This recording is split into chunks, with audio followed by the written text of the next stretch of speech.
Family systems theory has been a staple of psychology and family studies for over 50 years, and it remains relevant today. By understanding the concepts that underpin family systems theory, it's possible to gain a better understanding of interpersonal relationships and family dynamics. At the heart of systems theory is the idea that within each relationship, the whole family system is greater than its individual parts.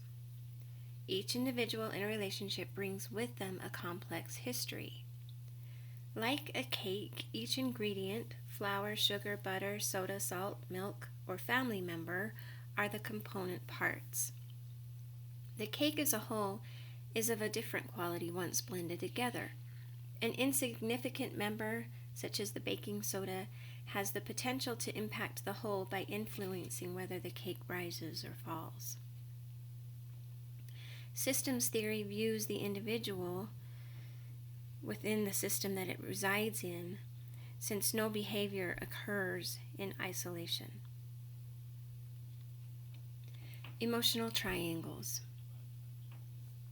A triangle in the family systems theory is a three-person relationship and is considered a building block for larger family systems. With an additional person in the mix, the tension can be shifted around between three people, so none of the relationships become too volatile.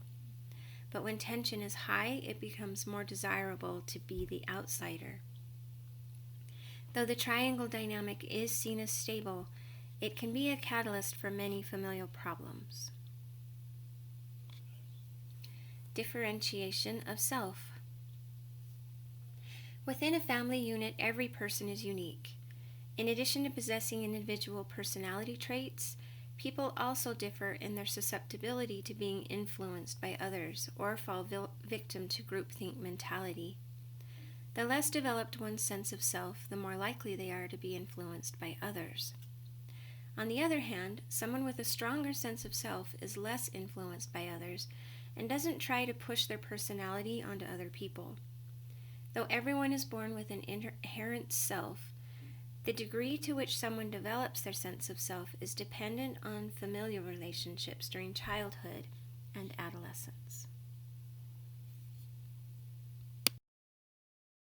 So, as my partner mentioned, family systems theory really looks at the family holistically and kind of the relationships in it. And part of that is the family projection process. So, family projection process is a self-reinforcing process by which parents transmit emotional fears and potentially chronic problems to their children. So, here we have kind of 3 points where the parent fears there's something wrong, and because of that fear, the parent interprets normal behavior as being abnormal, and then the parent will treat the child as if they have that condition or that issue. So, as an example, let's say we have a mother with ADD who naturally fears that her children will have ADD, and so she focuses on her son, and she interprets typical high energy toddler behavior as being attention deficit.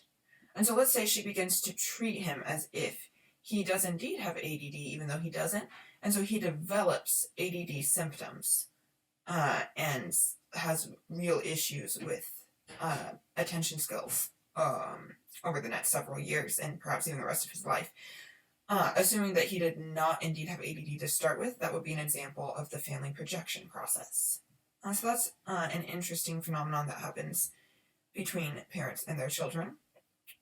Another thing that usually emerges a little later in a child's life is emotional cutoff. So emotional cutoff is the reduction or refusal to address emotions with a specific individual, and it has a root in unresolved attachment issues.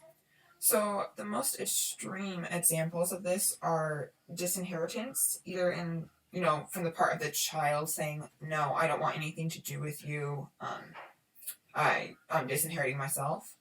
Less extreme and more common examples involve the child purposely moving far away from the family of origin so that they don't see their parents as much, or if they do live closer, visiting infrequently and not really have meaningful emotional conversation when they're there, just to avoid all of those dormant feelings. Some specific behaviors that are evidence of unresolved attachment issues would be a child giving deference to parental judgment whenever they're with their parents, kind of no matter what the situation is.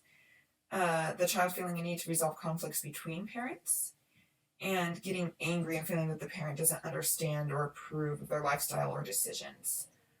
So those are all really common symptoms of emotional cutoff. And individuals practicing emotional cutoff with their family of origin tend to destabilize current family relationships because they have a lot of unfulfilled needs. There are a lot of feelings going on, and so they naturally need more emotional support. And when they're getting all of that emotional support from their wife and perhaps from older children, it can place a lot of stress on the family. So that is something that tends to happen. Finally, we have the multi-generational transmission process. The multi-generational view of personality traits and patterns of behavior. So there are lots of patterns and traits that, we tend to see are transmitted generationally. Anxiety, alcoholism and drug problems, educational attainment, and whether or not an individual resolves conflicts or practices emotional cutoff are all examples of traits and behaviors that research shows follow generationally, meaning in some way parents transmit to their children. So we're going to explore how that happens with an example. So let's say that we have a family right here, and they go and they have 2 children, a boy and a girl. The boy has an easy disposition and the girl has a difficult disposition. Because of that, the daughter receives more one-on-one attention to correct her behavioral problems, but she develops an insecure attachment. She just feels like she can't do anything right, and so it's not a secure attachment even though she gets more attention. The first child, although he doesn't receive the same amount of attention, he develops a secure attachment just because he does. He's easy that way. Okay, so both of these children get married, you see, and go on to have children. So let's explore what happens with this generation here. So this first child is more likely to give less attention to his children because that was his life. That's his point of reference for how parents interact with their children. But the attention he does give is very high quality, and as a result, 2 of his children develop a secure attachment, and 1 does not. That makes sense. The second child gives more attention to her children, but she tends to exhibit more family projection to her children, and so they tend to inherit her problems.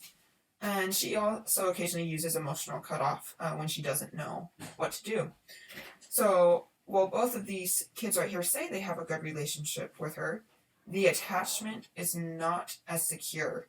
So they start to have behavior problems when they're teenagers because they have all those feelings associated with that insecure attachment.